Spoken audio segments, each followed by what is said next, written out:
Dito. Most of you would know na sobrang tagal po talaga namin prepare ni Carl to. It's 2 years in the making. 1 year na medyo chill lang and then 1 year na serious na talaga. Nag-ipon po kami and you know, alam nyo po, lahat nung nandito, talagang piling-pili na talagang meron talagang impact sa buhay namin.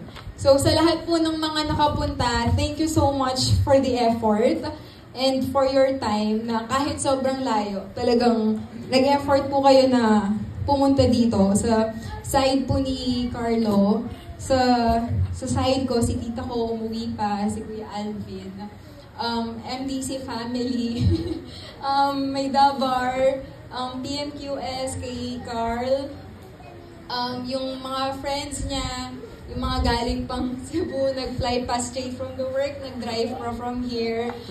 Thank you so much. We really appreciate everything that you do. And we will continue to appreciate and cherish this for the rest of our lives.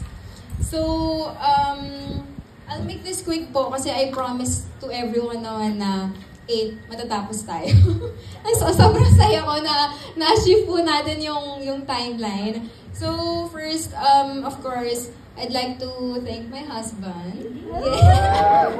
Siyempre, kung wala naman siya, kung hindi siya nagtanong sa akin, wala naman to. Second, I'd like to thank myself. Kasi, sobrang galing ko as a head coordinator. Hindi ko alam kung paano po nahanap and na-put up lahat ng mga suppliers para mag-meet up tayo lahat dito sa Rizal. Very proud of myself. So first po, syempre, for the venue kay Miss Vet sa Silayan, Rizal talaga has a very special place in our heart kasi dito din kami na-engage. So talagang ang tagal ko nakahanap ng perfect place na to para